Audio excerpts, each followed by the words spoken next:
إن الحمد لله نحمده ونستعينه ونستغفره ونؤمن به ونتوكل عليه ونعوذ بالله من شرور أنفسنا ومن سيئات أعمالنا من يهده الله فلا مضل له ومن يضلله فلا هادي له ونشهد أن لا إله إلا الله وحده لا شريك له ونشهد أن محمدا عبده ورسوله أما بعد فإن خير الحديث كتاب الله وخير الهدي هدي محمد صلى الله عليه وآله وسلم وشر الأمور محدثاتها وكل محدثة بدعة وكل بدعة ضلالة وكل ضلالة في النار. أما بعد فأعوذ بالله السميع العليم من الشيطان الرجيم من حمده ونفخه ونفثه. بسم الله الرحمن الرحيم. يا أيها الذين آمنوا اتقوا الله حق تقاته ولا تموتن إلا وأنتم مسلمون. يا أيها الناس اتقوا ربكم الذي خلقكم من نفس واحدة وخلق منها زوجها وبث منهما رجالا كثيرا ونساء واتقوا الله الذي تساءلون به والأرحام إن الله كان عليكم رقيبا. يا أيها الذين آمنوا اتقوا الله وقولوا قولا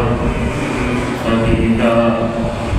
يصلح لكم أعمالكم ويغفر لكم ذنوبكم ومن يطع الله ورسوله فقد فاز فوزا عظيما.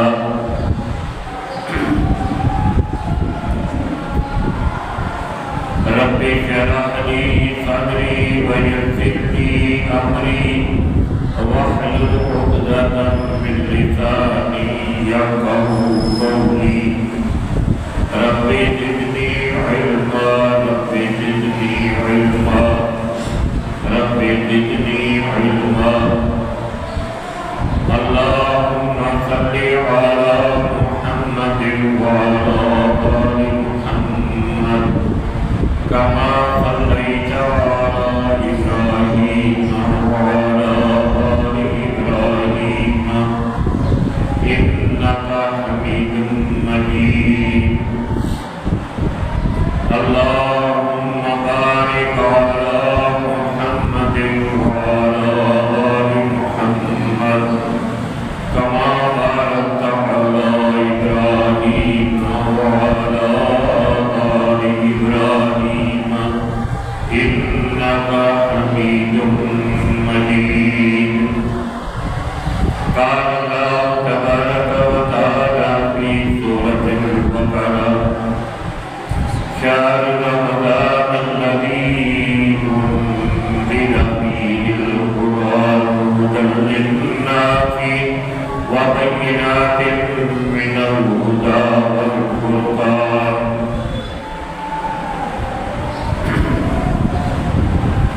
أو كما قال الله تبارك وتعالى في سورة يونس: قل بفضل الله وبرحمته فبذلك فليفرحوا هو خير مما يجمعون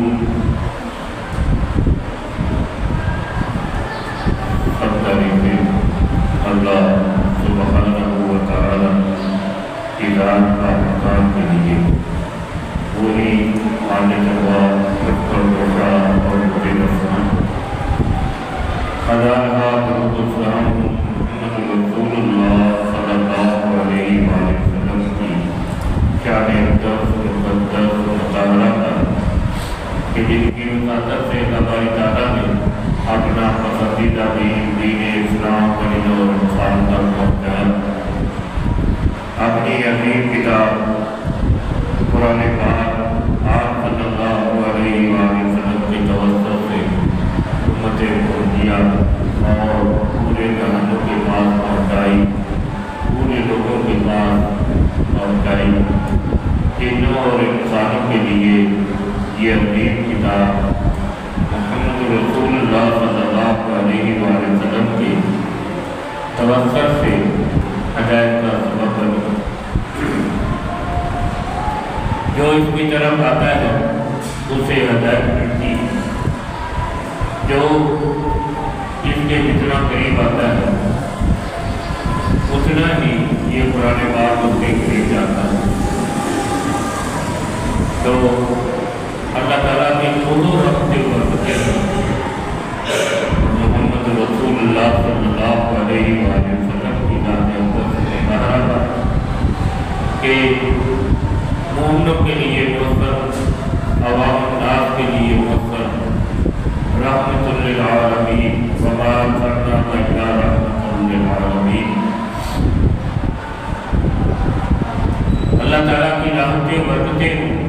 آپ کے اہل بیت پر آپ کے صحابہ پر تابعین تبع تابعین پر ان علماء کرام پر کہ جنہوں نے دین اسلام کو حاصل کیا میں بغیر ملاوٹ کے عوام الناس تک پہنچائے عزیز ساتھیوں آج جمعہ مبارک ہے رمضان کا مہینے کا یہ جمعہ ہے چھٹا روزہ ہے جن حضرات نے رمضان کے روزے رکھے قیام کیا ہے سحری افطاری کی ہو اللہ تعالیٰ سے دعا ہے کہ اللہ تعالیٰ ان کی یہ عظیم سعی اپنی بارگاہ میں قبول و منظور فرمائے عزیز ساتھیوں آج خطبے کا موضوع قرآن پاک ہے شان قرآن پاک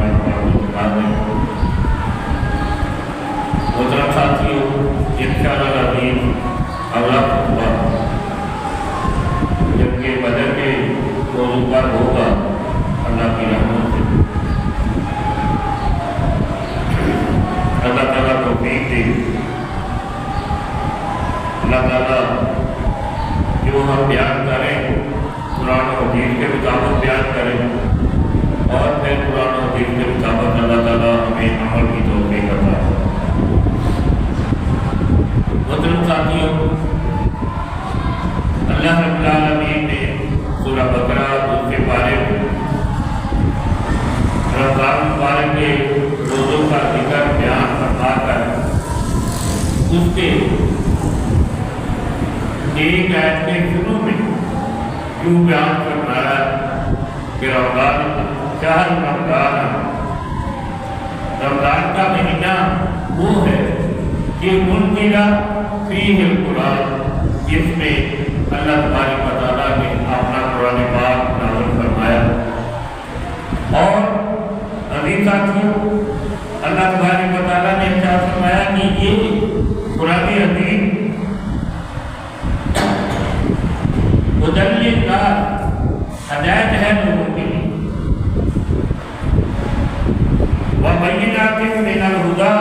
والفرقان اور خود ہی بیان کرتا مبین بیان کرتا کھول کھول کے بھی بیان کرتا ہے یہ وہ چیز ہے جو کھول کھول کر بیان کرتی ہے قرآن حکیم، والفرقان اور فرق پیدا کرتا ہے، کفر اور اسلام کے درمیان فرق پیدا کرتا ہے، فرما برداری، نافرمانی، ہدایت اور گمراہی، روشنی اور اندھیرا، اس کو یہ انفرادیت دیتا ہے، الگ الگ کر دیتا ہے کہ یہ ہدایت ہے، یہ گمراہی ہے، یہ روشنی ہے، یہ اندھیرا ہے، یہ ہدایت ہے، یہ گمراہی ہے، یہ اسلام ہے، یہ اسلام کے برخلاف ہے، یہ کفر ہے، والفرقان فرق واضح، اور یہ فرمایا کہ یہ معجزہ ہے۔ اور عزیز ساتھیوں، یہ جب اس سے معجزہ سرزد ہوتا ہے تو ہی پتہ چلتا ہے کہ یہ واقعہ ہی یہ فرقان ہے، کہ یہ فرق الگ کر رہا ہے کہ جو اس کا ہو جاتا ہے، جو اس کے قریب آتا ہے، جو اس کا ہو جاتا ہے، اس کو اللہ تبارک و تعالی ایک عظیم مرتبہ عطا فرما دیتا ہے، اللہ تعالیٰ اس کی مدد فرماتا ہے۔ عزیز ساتھیوں، کیسا مرتبہ، کیسی عظمت اور کس طرح اللہ تعالیٰ دیتا ہے، پہلے یہ بات سن لیجیے کہ رسول اللہ صلی اللہ علیہ وآلہ وسلم کی حدیث ہے کہ آپ صلی اللہ علیہ وسلم نے فرمایا کہ قرآن پاک کا قاری جب تک قرآن پاک پڑھتا رہتا ہے، قرآن پاک کو پڑھنے والے کو قاری کہتے ہیں، اچھے طریقے سے تجوید کے ساتھ، صحیح مخرج کے ساتھ ہی قرآن پاک پڑھنا چاہیے۔ جو دوسرے لوگ جو جس طرح جہاں آیا کس طرح آیا، کوئی مخرج کا لحاظ نہیں، کوئی وزن کا لحاظ نہیں، تو وہ قرآن پاک غلط پڑھ رہے ہیں، وہ صحیح نہیں پڑھ رہے، وہ قرآن پاک غلط پڑھ رہے ہیں۔ اب اسے یہ اندازہ ہمیں ہونا چاہیے کہ بھائیوں ہم قرآن پاک پڑھ رہے ہیں، ثواب کے لیے پڑھ رہے ہیں، اگر صحیح مخرج اور صحیح وزن کے ساتھ اس کو ہم نہیں پڑھ رہے، جو جمع ہے اس کو جمع کے طور پر نہیں پڑھ رہے،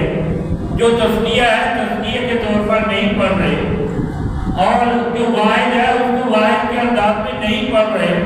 جو اس کے تقاضے اس کو پورے نہیں کر رہے، تو پھر ہم کیا قرآن پاک غلط پڑھ رہے ہیں؟ یقیناً ہم قرآن پاک غلط پڑھ رہے ہیں۔ ہمیں قرآن پاک صحیح کر کے پڑھنا چاہیے، جو قرآن پاک جس کا متقاضی ہے، اور ظاہر سی بات ہے آپ اپنی بولی کے کوئی الفاظ بھی آپ ادا کریں، اگر وہ ان کو پورے وزن کے ساتھ آپ ادا نہ کریں تو اس کا معنی کچھ سے کچھ ہو جاتا ہے، اور ادائیگی ہی میں زبان کا معنی تبدیل ہو جاتا ہے، آپ کے الفاظوں کے معنی تبدیل ہو جاتی ہے، آپ کے انداز تکلم سے معنی تبدیل ہو جاتی ہے۔ لیکن اگر ہم قرآن پاک کو اس طرح بس ہم نے صرف پڑھنا ہے تو وہ طریقہ نہیں ہے، ہم اس کی معنی تبدیل ہو جاتی ہے۔ مثال کے طور پر سورۃ نساء بھی ہے کہ وہ اس طرح زخمی ہوں گے جس طرح تم زخمی ہوتے ہو، اس کے معنی تالا گنا کہ جس طرح تم زخمی ہو رہے ہو اسی طرح یا گنا وہ بھی زخمی ہو۔ تو اگر یا کو یا تا کو ہم الف سے ملائیں، حمزہ الف سے ملائیں تو اس کے معنی ہوں گے کہ زخمی، اور اگر ہم عین سے ملائیں تو اس کا معنی ہوگا کہ تم جان رہے ہو یا وہ جانتے ہیں۔ اب کتنا معنی، کتنی تبدیلی، اگر عین کا تلفظ نکالتے ہیں تو اس کا معنی ہو جائے گا کہ تم جانتے ہو، اور اگر عین کا تلفظ نہیں نکالتے، تالا حمزہ کا لفظ نکالتے ہیں تو اس کا معنی ہوگا کہ تم نہیں ہوتے تو معنی ہی تبدیل ہو جاتا ہے۔ تو لہذا پہلی بات یہ کہ جو شخص قرآن پاک کا قاری ہے، اس کا پڑھنے والا ہے، رسول اللہ صلی اللہ علیہ وآلہ وسلم کا فرمان ہے کہ اللہ تبارک و تعالیٰ اس پر اس طرح رحمت اور برکتیں کرتے ہیں کہ اللہ کی نظر اس کی طرف ہو جاتی ہے کہ اس کو چاہیے کہ کچھ نہ مانگے، یہ دعا ہاتھ اپنے نہ اٹھائے، اللہ سے نہ مانگے، سوال نہ کریں گے، اس کو یہ اجازت ہے کہ نہ سوال کر، ہم تیری ضروریات خود بخود پوری کریں گے۔ فرمان رسول اللہ صلی اللہ علیہ وآلہ وسلم، کس کا فرمان ہے؟ رسول اللہ صلی اللہ علیہ وآلہ وسلم کا فرمان ہے کہ قرآن پاک پڑھنے والے قرآن پاک سے مطمئن ہو جا، تو قرآن پاک کی تلاوت کو چھوڑ کر اپنے لیے نہ مانگ، اللہ تبارک و تعالیٰ تیری خود ہی ضروریات پوری فرماتے جائیں۔ یقین ہے اللہ پر اور رسول اللہ پر صلی اللہ علیہ وآلہ وسلم پر، تو پھر اس قرآن پاک کو ہمیں سینے سے لگانا چاہیے، دل سے لگانا چاہیے، یہ قرآن پاک کو اپنے دلوں میں بسانا چاہیے۔ تو عزیز ساتھیو، یہی اس کا معجزہ ہے، یہی اس کا فرق ہے کہ جو قرآن پاک سے دور ہے اللہ تبارک و تعالیٰ اس کو ڈھیل دے دیتا ہے کہ بھائی جا، تو اپنی جان لائے لے، تو اپنی کوشش کر لے، تو نے اللہ کی مدد کے سوا اگر کامیاب ہونا ہے تو کامیاب ہو جا۔ عزیز ساتھیو، ہم اپنی کوششیں، اپنی جستجوئیں، اپنے سارے مسائل، اپنے سارے تحفظ، اپنی ساری پلان کے کرتے رہتے ہیں، لیکن اللہ کی پلاننگ جو ہے وہ سب پر بھاری۔ یہ مکر، یہ ترتیبیں کرتے ہیں، انتظام کرتے ہیں، وَمَكَرَ اللَّهُ، اور اللہ ترتیب کرتا ہے اور اللہ انتظام کرتا ہے، وَاللَّهُ خَيْرُ الْمَاكِرِينَ۔ اللہ کے بندوں، اللہ کے ماننے والوں، اللہ کی رسی کو مضبوطی سے پکڑنے والوں، اگر اللہ کے ہو گئے ہو تو پھر یہ جان لو کہ اللہ بہترین ترکیب کرنے والا ہے، انتظام کرنے والا ہے، اللہ سے بڑھ کر کوئی بھی صحیح انتظام نہیں کر سکتا۔ تم نے اپنے مال مویشی میں پیسہ لگا دیا، صبح اٹھے، حافظ کچھ پڑھے، حافظ انتظام کرے، اور تم اٹھو منہ ہاتھ دھو کے جو کچھ ملا گھر سے کھانا کھاتے، اور ملا نہ ملا بھوکوں ہی بھاگ کھڑے ہوئے کہ مجھے دیر ہو رہی ہے، میں نے مویشیوں کا چارہ حاصل کرنا ہے، میں نے دکان پر پہنچنا ہے، میں نے اپنی ڈیوٹی پر پہنچنا ہے، لہذا مجھے دیر ہو رہی ہے، اور میں بھاگا بھاگا وہ وہاں پر چلا۔ عزیز ساتھیو، ایک چیز یہ جمع کرتا ہے قرآن پاک کا قاری، قرآن پاک کا حافظ، اور ایک چیز وہ جمع کرتا ہے جو قرآن پاک سے دور ہے، جس نے پڑھا ہی نہیں، جس نے قرآن پاک کو صبح اٹھایا ہی نہیں، رات کو اٹھایا ہی نہیں، سحری کے ٹائم۔ عزیز ساتھیو، آج آپ بھی آپ دیکھ لو کہ عظیم دھما چوکڑی ہے کہ اسپیکر کے سامنے کھڑے ہو جاتے ہیں، 2 منٹ کے بعد، 3 منٹ کے بعد، 5 منٹ کے بعد اعلان ہو رہا ہوتا ہے کہ اتنا ٹائم بچ گیا ہے، اتنا ٹائم بچ گیا ہے، یوں ہو گیا ہے۔ عزیز ساتھیوں، میرے محترم بھائیوں، کوئی کار نہیں ہے، تشریح نہیں ہے، سحری کا انتظام 2 خواتین کر رہی ہے، یا 3 کر رہی ہے، یا ایک خاتون کر رہی ہے، دودھ سے اس کے دودھ پیتا بچہ کوئی سو رہا ہے، کسی اس بیمار کو اس نے سلایا ہوا ہے، وہ اگر ہمارے اس اعلانات سے اگر وہ بچہ اٹھ گیا تو بھائیوں تیرے اعلان کا فائدہ کیا؟ تو نے ذرا نہیں سوچا؟ صبح یہ دیکھ لو سنت طریقہ کیا ہے۔ کوئی عزیز ساتھیوں، پہلی بات یہ کہ حقیقت پر اپنی بات کر رہا ہوں، خدا کی قسم منبر رسول پر کھڑا کر بات کر رہا ہوں، مجھے کسی کے اختلاف سے کوئی غرض نہیں۔ یا دیکھو تو صحیح، حضرت بلال رضی اللہ تعالیٰ عنہ کی ڈیوٹی ہے رسول اللہ صلی اللہ علیہ وسلم کے زمانے میں کہ بلال تم نے سحری کی اذان دینی، بلال سحری کی اذان دینی ہے، ڈھول نہیں بجانا۔ یہ کوئی دوسرا وہ کیا کہتے ہیں اس کو، سنگ جو بجاتے ہیں یہودی لوگ جو بجاتے ہیں تو وہ بھی نہیں بجانا۔ یا رسول اللہ صلی اللہ علیہ وسلم تو آپ فرما دیں سحری کی اذان دینی ہے، ہم اذان دیں گے، ہم نہ ڈبا بجائیں گے، نہ کھمبا بجائیں گے، نہ ڈھول بجائیں گے۔ ما آتاکم الرسول فخذوہ، جو تمہیں رسول اللہ دے صلی اللہ علیہ وآلہ وسلم اس کو اپنا لو، اس پر عمل کرو۔ جی یا رسول اللہ بلال حاضر ہے، کیا حکم ہے؟ کہا کہ سحری کی ٹائم کی اذان دینی ہے، اتنے ٹائم کی اذان دینی ہے کہ لوگ جو ہے وہ اٹھ کر سحری کرنا شروع کر دیں۔ یا رسول اللہ صلی اللہ علیہ وسلم کی عبداللہ بن ام مکتوم، تو مسجد نبوی کا مؤذن ہے، تو نے فجر کی اذان دینی ہے، جیسے ہی فجر ہو جائے سفید دھاری ظاہر ہو، کالے دھاری سے سفید دھاری ظاہر ہو، تو نے اذان دینی۔ عبداللہ بن ام مکتوم آنکھوں سے نابینا ہے، فضیلت یہ ہے کہ فجر کی اذان دیتا ہے، اور اللہ تعالیٰ وسائل ذرائع پیدا کر دیتا ہے۔ اور عبداللہ بن ام مکتوم بیٹھا ہوا ہے، پاس میں ابو ہریرہ ہے، کہیں بلال ہے، کہیں علی ہے رضی اللہ تعالیٰ عنہ، کہیں صدیق ہے رضی اللہ تعالیٰ عنہ۔ عبداللہ بن ام مکتوم اٹھا جو فجر کی اذان کا ٹائم ہو گیا، اذان دی، اذان دی۔ عبداللہ بن ام مکتوم اذان فجر کی دینا شروع کر۔ یہ سنت طریقہ ہے رمضان کا جگانے کا، سحری کا انتظام، یہ ہے رسول اللہ صلی اللہ علیہ وسلم کا۔ دنیا کی کوئی کتاب اٹھا لو، یہی آپ کو ملے گا۔ صبح کی اذان دی، سحری کی اذان دی، پھر فجر کی اذان دی۔ میرے بھائیوں، ہمارے اعلانات، ہمارے ڈھول ڈھمکے، ہمارے کھمبے بجانے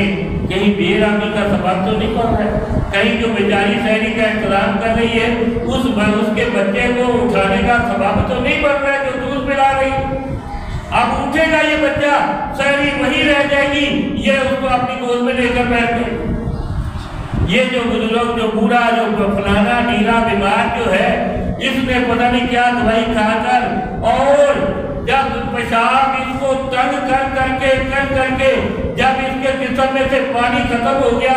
12:30 1 بجے ٹینشنوں میں آ کے اس کو ذرا سی نیند آئی، پھر تو نے بھون شروع کر دیا، پھر تو نے ہر 5 منٹ کے بعد روزے داروں، اللہ کے پیاروں، فلانا اتنے منٹ رہ گئے ہیں، 3 منٹ رہ گئے ہیں، 15 منٹ رہ گئے ہیں، 20 منٹ رہ گئے ہیں، وہ خدا کر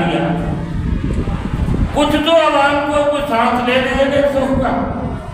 یہ غیر اسلامی طریقہ، بدعت طریقہ، بغیر رسول اللہ صلی اللہ علیہ وسلم کے یہ طریقہ ہمارے لیے یہ وبال بنتا ہے۔ کبھی کہیں ایسا نہ ہو کہ کوئی ہاتھ اٹھائے کہ اللہ کرے مولوی تیرے یہ اسپیکر ٹوٹ جائے، کوئی ایسا ستایا ہوا، کوئی ایسا شروع ہو جائے کہ یا اللہ اس مولوی کے اسپیکر تو توڑ۔ مسجد کے اسپیکر یہ نہیں ہے، یہ مولوی کے اسپیکر ہے۔ مسجد راحت کی جگہ ہے، مسجد آرام کی جگہ ہے، مسجد سکون کی جگہ ہے۔ بتائیے وہ مسجد ہی کیا جو کسی کو ایذا کا سبب بنے؟ تو کبھی ایسا ہو سکتا ہے تو، اور اگر ایذا کا سبب بننا ہے تو بھائیوں پھر مسجد کا تو ایذا دینے سے تو کوئی واسطہ نہیں۔ اگر یہاں سے ایذا پھوٹے، اگر یہاں سے تکلیف پھوٹے تو یہ سنت طریقہ نہیں ہے، پھر تم قابل نفرت ہو جاتے ہو، قابل محبت نہیں رہتے۔ تو یہ بات بھی یاد رکھیے کہ اگر سحری کے ٹائم یہ نیک بندہ، یہ حافظ بندہ، یہ منظر پڑھنے والا، یہ قرآن پاک کو ناظرہ پڑھنے والا، یا فجر کی اذان کے بعد اگر یہ قرآن پاک کھول کر پڑھنے والا، فجر کی نماز کے بعد اگر یہ قرآن پاک کھول کر پڑھنے والا اور بغیر دیکھے پڑھنے والا، حفظ کیا ہوا ایک سورۃ قل هو اللہ احد پڑھنے والا 3 دفعہ پڑھتا ہے، پورے قرآن پاک کا ثواب ملتا ہے۔ 3 دفعہ پڑھنے سے گویا کہ اس نے قرآن پاک پورا پڑھ لیا۔ یہ اگر اس نے کچھ نہیں کیا، اگر اس نے کچھ نہیں کیا، آگے ناشتہ ہے، جیب میں سے موبائل نکالا، یوٹیوب کھولی، کیا کر رہے ہو؟ میں نیوز سن رہا ہوں۔ کیا کر رہا؟ نیوز سن رہا ہوں۔ کیا تیرا پتر سیکرٹری ہے؟ نہیں۔ کرتا کیا ہے؟ میں ریڈی لگاتا ہوں۔ ریڈی لگا رہا ہے تو کرتا کیا ہے؟ میں درجی ہوں۔ تو کرتا کیا ہے؟ میں کمپنی میں پیکنگ کرتا ہوں۔ سن کیا رہا ہے کہ وزیر اعظم دورے پر جا رہا ہے، وزیر اعظم آ رہا ہے، وزیر اعظم جا رہا ہے، فلانے کے اپوزیشن کے لیڈر پر یہ مقدمہ ہو گیا ہے، اس کے اوپر وہ اللہ کے بندے وہ سارے ادھر سے ادھر ہو جائے، تو نے یہی کمپنی میں جانا ہے، تو نے یہی دفتری کی دکان پر جا کر ڈیوٹی کرنی ہے، تو نے یہی کھیت میں ہل چلانا ہے، تو نے یہی مویشی پالنے، تو نے یہی کریانے کی دکان کھولنی۔ تیرا نہ بھائی اس میں، نہ تیرا چاچا اس میں، نہ تیرا بیٹا اس میں، تو نے جو قرآن پاک پڑھنا تھا، جو ذکر کرنا تھا، جو اپنی بیوی کو کوئی مشورہ دینا تھا، اس کا دکھ سکھ بانٹنے تھے، وہ تو نے نیوز میں لگا دی۔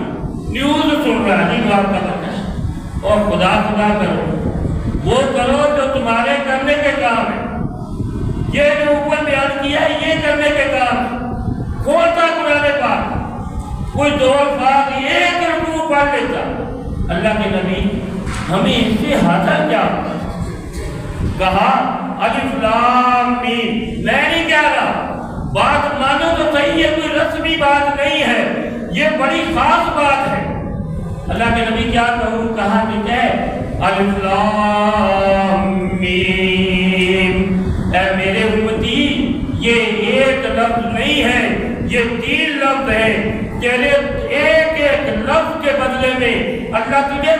10 نیکیاں عطا فرمائے گا، جیسے کہ تو نے 30 نیکیاں کمائی۔ اللہ کے نبی اس سے ملے گا کیا؟ فرمایا کہ وَرَتِّلِ الْقُرْآنَ تَرْتِيلًا،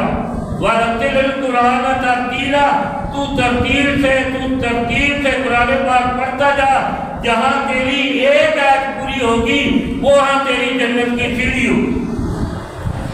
جنت کی سیڑھی ہوگی۔ پورا حافظ ہونے کی ضرورت نہیں ہے جنت میں جانے کی، پورے حافظ ہونے کی ضرورت نہیں ہے، صرف الحمدللہ رب العالمین۔ اگر مشرک نہیں ہے تو وہ بقول رسول اللہ صلی اللہ علیہ وسلم کے وہ جنتی ہے، اور جنت کی پہلی سیڑھی پر اس نے پاؤں رکھ دیا صرف یہ کہنے سے کہ الحمدللہ رب العالمین۔ قل هو اللہ احد، ایک سیڑھی، اللہ الصمد دوسری سیڑھی، لم یلد ولم یولد پھر چوتھی سیڑھی، ولم یکن لہ کفوا احد 5ویں سیڑھی۔ جنت تو قرآن پاک کے قاری پڑھنے والے کا انتظار کر رہی، اور یہ اس کو اللہ کی عنایت ہے، لیکن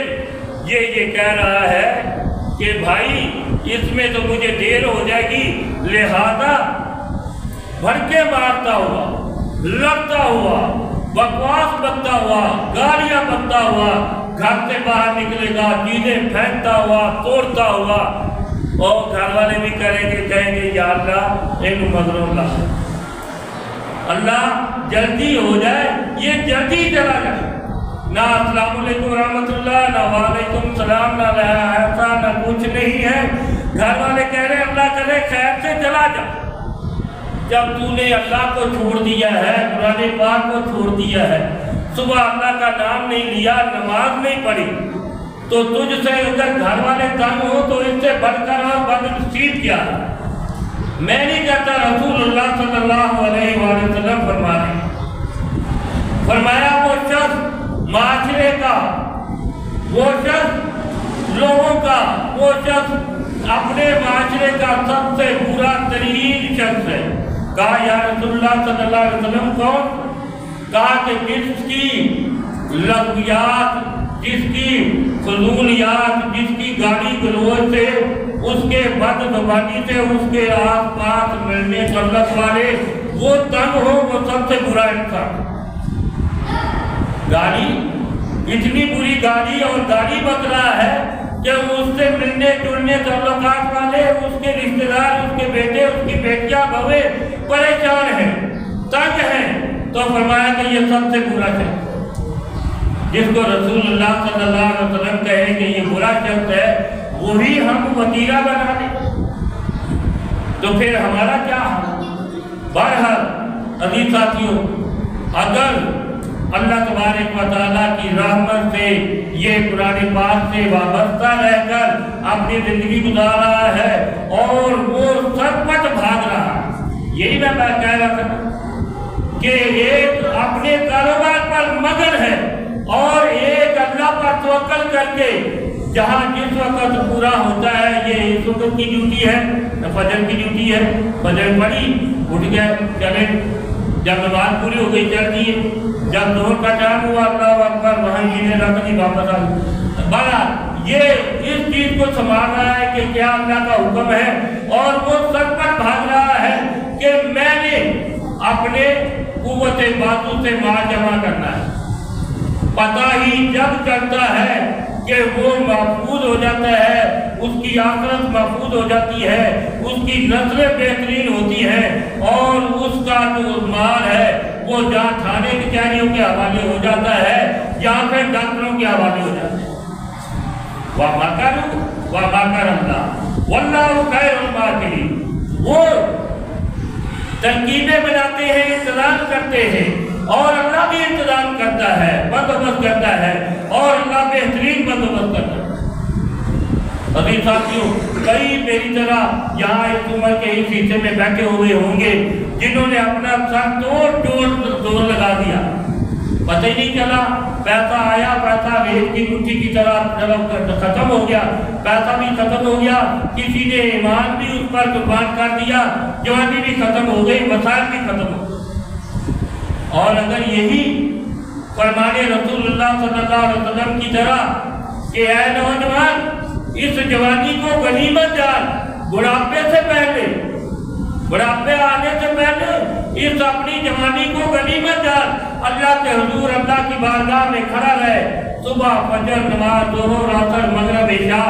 5 فرض اپنے ٹائم پر ادا کرتا رہے، اللہ تبارک و تعالیٰ تجھ سے خوش ہے۔ 5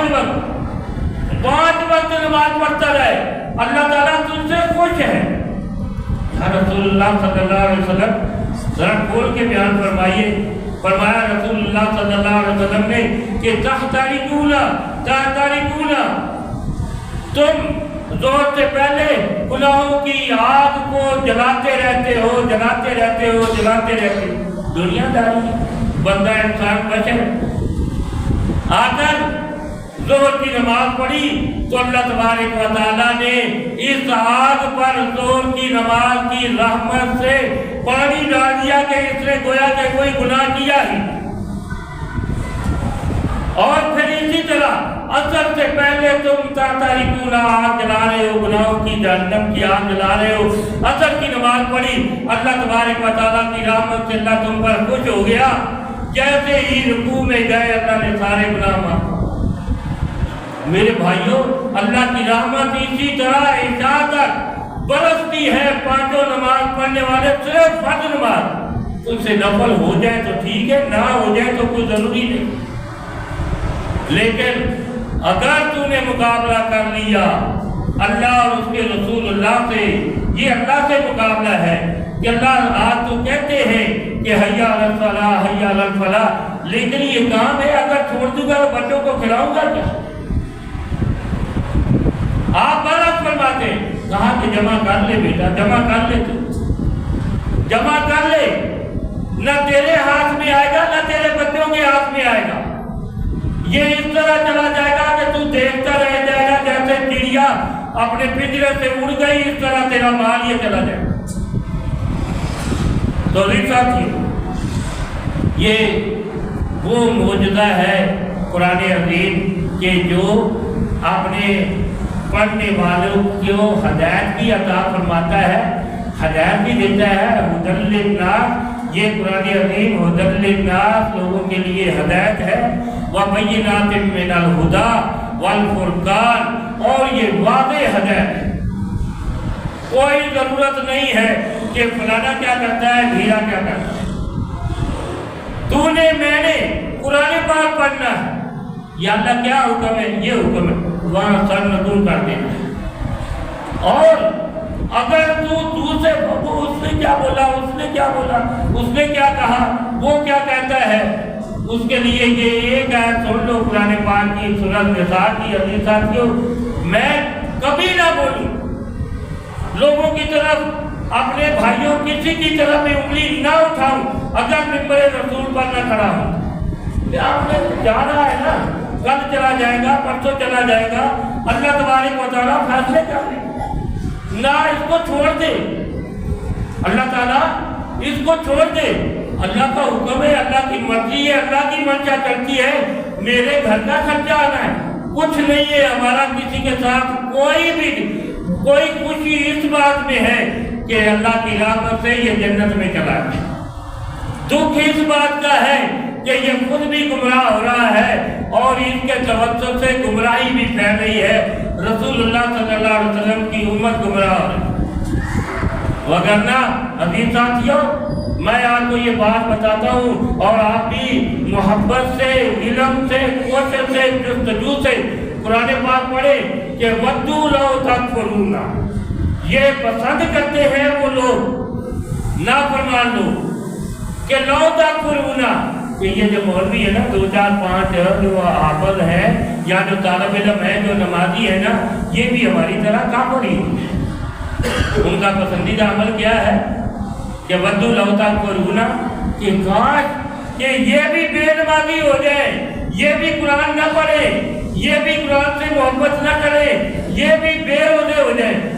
ہمیں پتہ کیا، گاؤں بورڈ میں تو پھر عجیب ہی لوگ ہوتے ہیں نا، بات سیدھی کر دیتے ہیں، بڑا بلا جی تھا، بڑا آٹو کٹو سمجھا، جو روزہ رکھو تھا بھوکے مرو تھا، تمہارا آٹا ختم ہو گیا کیا جو بھوکے مر رہے تھے؟ ایسے بھی لوگ طرح کے۔ میرے بھائیوں، برداشت کرنا اور حوصلے والا بندہ وہ ہے کہ ایسے بندے کو بھی اپنے سینے کے ساتھ لگا دے کہ نہیں بھائی، اس لیے نہیں ہے، یہ اللہ تبارک و تعالیٰ کا حکم ہے اور یہ دین کا، اسلام کا یہ ستون ہے، بنی الاسلام علی خمس۔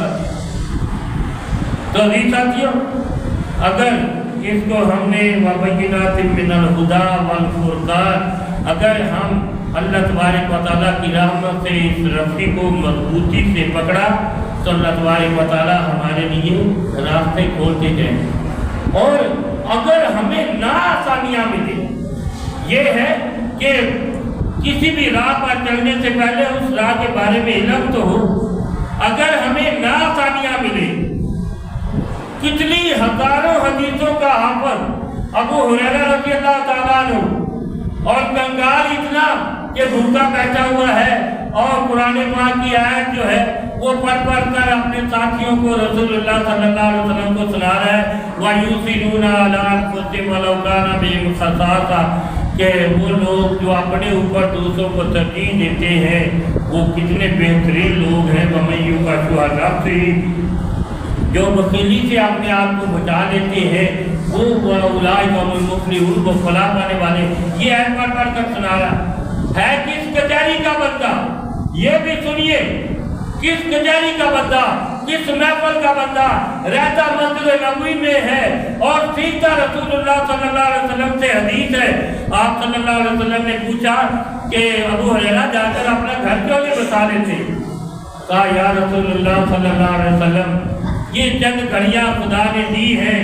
میں اپنے گھر میں مشغول ہو جاؤں، آپ کی زبان سے کوئی بات نکل جائے اور مجھ سے رہ جائے تو ابو ہریرہ اپنے آپ کو معافی نہیں کرتے، یہ میری بات نصیب نہیں ہے۔ وہ رسول اللہ صلی اللہ علیہ وسلم فرما رہے ہیں، کچھ کر رہے ہیں، بیان کر رہے ہیں اور مجھ سے رہ گیا، پھر میں لوگوں سے پوچھوں گا کہ آج رسول اللہ نے کیا کہا صلی اللہ علیہ وسلم؟ مجھے گھر نہیں چاہیے،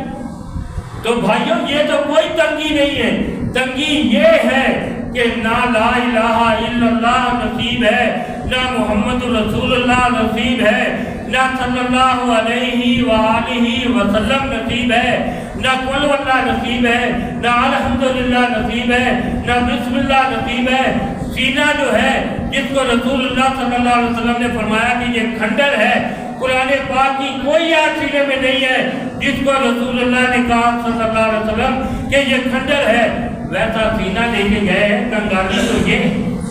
اللہ ہمیں عمل کی توفیق عطا فرمائے۔